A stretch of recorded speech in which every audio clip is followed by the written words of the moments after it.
Olá, você está no canal Mais Pag. No momento, iremos iniciar a leitura da 37ª parte do livro Fernanda Brum e Foi Assim, escrito por Fernanda Brum, Batalha de Morte. Meus amigos Cláudio e Lislane foram para o hospital, assim como minha mãe, minha sogra e os sobrinhos.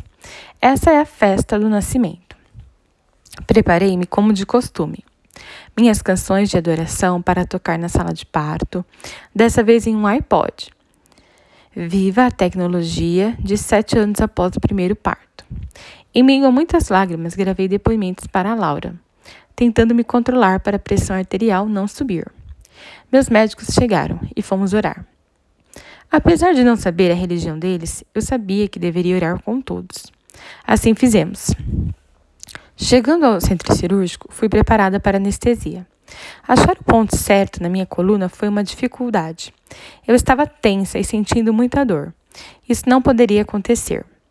O médico tentou 3 vezes e eu suportei a dor. Finalmente, conseguiu me anestesiar.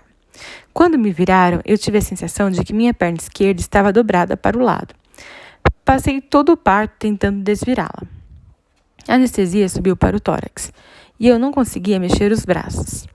A sensação de morte era horrível e eu não respirava bem. Estava ofegante. A médica, percebendo minha agonia, tentou me acalmar. Virou o monitor para mim e disse: "Calma, Fernanda, seus sinais estão bons." Eu disse que não estava sentindo meus braços. O anestesista orou comigo e eu declarava: "Jesus, o teu sangue tem poder." Orava em línguas bem baixinho e quietinha. Emerson, do meu lado, concordava enquanto esperava o choro da Laura. Eu já conhecia os procedimentos e sabia que logo minha filha iria chorar. Decidi que daria o peito a ela assim que nascesse. Se não fosse possível, daria chuca de leite de vaca mesmo. Eu só não queria que ela perdesse peso além do normal, para não ficar na UTI neonatal. Laura nasceu e seu choro foi forte como um trovão. Percebi que ela era uma guerreira. Trouxeram-na para mim e eu rompi no choro que os atletas rompem quando alcançam, exaustos, a linha de chegada. E foi assim: Laura, louro, louvor, árvore forte. O prêmio dos atletas e dos profetas. Tentaram colocar a bebê nos meus braços, mas eu pedi ao anestesista para segurá-la comigo, pois ainda não sentia os braços. Olhei para ela, beijei seu rostinho. Logo Emerson a levou para o banho e para o berçário. Ela não teve nenhuma dificuldade respiratória como Isaac e já estava bem madura. Uma bebezinha esperta que se movimentava bem, parecia já querer falar. Eu continuei na sala de cirurgia, não apaguei nenhum minuto. Disse à pediatra para dar a Laura uma chuquinha de leite, pois eu só teria leite no dia seguinte. Assim fiquei em paz, acreditando que meu pedido seria atendido. Eu estava enganada. Fui para a sala de recuperação, mas não dormi. Uma vertigem horrorosa foi me tomando, como se a minha alma fosse sair do corpo. Chamei a enfermeira com aceno. Apertei a mão dela com muita força, como se estivesse numa montanha-russa em alta velocidade. Senti a minha alma sair do corpo, até que fui voltando. A dor parecia me rasgar ao meio. Eu definitivamente não estava bem, apesar de toda a medicação para a dor da cesariana. Fiquei ligada na Laura. Queria tomar conta de tudo e não descansava. Cheguei ao quarto e não dormi de tanta dor. Tentei colocá-la para mamar, mas ela não aceitou. A madrugada foi longa e não havia uma posição confortável para mim. Os dias que se seguiram foram penosos, pois a recuperação da cesariana foi muito difícil. Mas vou falar do acontecimento da batalha que eu não estava esperando. Essa foi uma grande experiência de vida. Já no segundo dia do hospital, e a Laura não pegava o peito. Como Isaac havia ficado com baixa de glicemia, de 4 em 4 horas furavam os pés da minha filha para testes e lhe davam apenas 10 ml de leite. A menina, antes esperta, estava mole de fome. Eu não aguentava mais aquela agonia e liguei para a pediatra da família a fim de obter informações certeiras. Disse a ele que desejava dar 30 ml de leite para minha filha, mas queria saber se aquela quantidade lhe faria mal. Ele sorriu e disse que não faria mal algum. Disse ainda que era uma decisão minha. Foi o que fiz. Na troca do turno de enfermeiros, vieram buscar a Laura para o teste da glicemia. Furaram o pezinho já roxo da minha filha, que não mamava há 2 dias. Ela nasceu com 2,5 kg e já havia perdido 300 gramas. Se perdesse mais 200, teria de ir para a UTI. Mas eu não sabia disso. Quando a enfermeira chegou, eu disse: ela já mamou e está dormindo um sono solto. Está ótima. A enfermeira perguntou: ela pegou seu peito? Eu respondi: não. Decidi dar mamadeira. Ela mamou 28 ml e está satisfeita. A enfermeira saiu correndo. Logo o telefone tocou e minha mãe atendeu. Era a pediatra do hospital, muito brava, querendo falar comigo. Levantei-me com muita dor e fui segurando nas coisas até o telefone do quarto. Quando atendi, a médica foi dizendo: Fernanda? Sim. Você deu mamadeira para sua filha? Sim. Com ordem de quem? Você está doida? Quer matar a sua filha?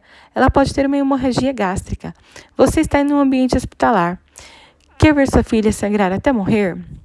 Eu não tinha o que responder. Fui ficando sem forças e respondi apenas: não, em nome de Jesus, não. Eu te repreendo. E caí sentada numa cadeira que minha mãe colocou atrás de mim. Lembro-me da minha mãe dizer alto: desliga o telefone, Fernanda, desliga o telefone. Mas eu não conseguia largá-lo. Minha mãe perguntou o que a médica disse e o que ela disse. Eu estava fora de órbita. Não sabia se estava desmaiada ou acordada. As lágrimas rolavam no meu rosto e aquela seta entrou bem forte na minha mente. Eu estava 2 dias sem dormir, sem comer, no estresse da cesariana, vendo minha filha perder peso sem parar, mole de fome com os pezinhos sendo furados a cada 4 horas. Eu sei que os bebês recém-nascidos dormem muito, mas ela estava muito mais magra, aproximando-se de 2 quilos. Minha mãe me assentou na cadeira ao lado da cama e do berço onde a Laura dormia, e apertou o botão de emergência. Eu continuei catatônica, repetindo: eu matei a minha filha, matei a minha filha. Uma enfermeira veio verificar meus sinais vitais. Eu só olhava para frente e não conseguia pensar em nada. Por causa de uma palavra maldita, acreditei que uma mamadeira de 28 ml iria arrebentar o intestino de um bebê. Alguém precisava me trazer de volta. Enquanto minha mãe chamava um médico de plantão, Lislane fitou meus olhos e disse: Fernanda, você é profeta, você está certa. Sua filha já tinha perdido mais peso do que deveria. Ia acabar sendo internada na UTI se você não tivesse tomado essa decisão. Você é uma mulher de Deus, Deus fala com você. Não desfaleça, confie. Você tem o mesmo manto da sua avó, creia. Você foi criada nessa unção. Nesse momento, comecei a voltar ao meu corpo e consegui chorar. Rompi num choro forte e alto, abraçada a Lislane. Ela pegou a Laura, colocou no meu colo e disse: viu, ela tá bem, ela só tá dormindo. Abracei minha filha e a beijei. Quando a coloquei de volta no bercinho, uma enfermeira veio buscá-la para trocar o turno. Eu disse: ninguém tira minha filha daqui, senão eu chamo a polícia. Eu peguei o celular, disquei um 90 e fiquei com o dedo na tecla Send. Todos me olhavam com cara de espanto. Eu temi que alguém fizesse algo com minha filha e a responsabilidade caísse sobre mim por causa da bendita mamadeira de leite NAN para recém-nascido. Eu não confiava em ninguém a essa altura, e foi uma confusão até me convencerem de que Laura tinha de voltar ao berçário. Minha mãe me disse: eu levo ela no bercinho. Prometo que a pediatra não vai tocar nela. Deixei que minha mãe saísse empurrando o bercinho, mas em seguida mudei de ideia e pedi para a Lislane buscá-la. Ela chegou a tempo de ouvir minha mãe conversando com a médica pediatra. Assim que minha mãe desautorizou o tratamento e pediu que outro médico a substituísse. A pediatra estava arrependida e falou que queria subir para me pedir desculpas pelo que tinha me causado. Foi nessa hora que minha mãe disse: doutora, não se fale assim como a mãezinha. Você não conhece minha filha, não sabe quantos filhos ela já perdeu. A médica insistiu que queria falar comigo, mas minha mãe disse: no que dependeu de mim, a senhora nunca mais chegará perto da minha filha. E assim aconteceu. Eu estava no quarto, ainda chorando, quando a Lislane chegou, me contando o ocorrido. Eu sentia muita falta da minha avó de agresa e disse para o Senhor: Deus, certamente minha avó saberia o que fazer agora. Minha mãe entrou no quarto, se abaixou na altura dos meus joelhos e disse: Fernanda, eu vou fazer com você exatamente o que sua avó fez comigo quando você nasceu. Vou impor as mãos sobre os seus seios e vou orar. Tenho certeza de que o leite virá. Então ela colocou as mãos no meu colo e orou: Senhor, assim como a dona Diogresa fez comigo, eu faço com a minha filha. Libere o leite agora para que ela amamente a Laura, em nome de Jesus. Eu senti os seios encherem, mas ainda não era hora de amamentar. Laura estava no berçário, sendo atendida por outro pediatra, o diretor da pediatria. Aquela tarde foi longa e eu aguardei com ansiedade a volta da minha filha para o quarto. Lislane me ajudou no banho, que foi ótimo para acordar e recuperar do susto. A Laura chegou. Com ela chegaram as visitas. A tarde foi de visitas e mais visitas. Eu me retirava para amamentar, mas nem sempre conseguia. Que batalha! Depois da chuquinha desautorizada, a que eu dei, chegou uma autorizada de 25 ml. Grande evolução. De 10 ml para 25. Ufa! Mas essa eu só dei depois de oferecer o seio. Compreendo o cuidado da maternidade ao tentar evitar que eu amamentasse a Laura. Perdoei a pediatra pela maneira como ela falou comigo ao telefone, mas eu estava certa e agindo pelo Espírito Santo. No outro dia, eu recebi alta, mas a Laura não foi liberada. Sentei-me na cadeira onde minha mãe orou por mim e comecei a orar em línguas. A batalha estava travada, as setas voltaram. Era a hora da decisão e as vozes vieram. Você vai atravessar as portas da maternidade de braços vazios. Sua filha vai ficar. Continuei sentada, aguardando e orando em línguas. A Laura tinha sido levada para ser examinada e pesada, para confirmação do peso acima de 2 quilos. O pediatra chegou, muito sério e compenetrado, para conversar comigo. Olhei nos olhos dele e, em minha mente, continuei orando em línguas. Então ele me conscientizou de que uma série de restrições relativas a Laura, caso ela fosse para casa. Por ser um bebê de baixo peso, não poderia receber visitas até completar 3,5 kg. Não poderia ser pegada no colo pela família.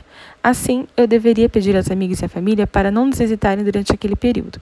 Ele continuou orientando, muito seriamente, que as mamadas deveriam ser supervisionadas e anotadas, sempre complementadas para sabermos o quanto ela estava mamando. E seguiu falando por quase meia hora. No final, me entregou a Laura, sorriu e disse: "Pode levá-la." Foi por pouco. Ela estava pesando 2,36 kg, um milagre. Perdeu muito menos peso do que o Isaac. Minha vontade foi romper em um choro alto, mas peguei meu bebê nos braços, um embrulhadinho vermelho, e fui andando para fora dali rapidamente. Emerson segurou os balões de gás e a minha bolsa, e a Mema filmou a saída. Só nós sabíamos o que significava atravessar aquelas portas. E assim chegamos ao carro. Coloquei a bebê na cadeirinha e fui ao seu lado. Passamos na porta da casa da vovó Seni, mãe do Emerson, e pegamos o príncipe Isaac. Voltamos para casa juntos. Agora éramos 4. Obrigada por acompanhar a leitura da 37ª parte do livro Fernanda Brum e Foi Assim.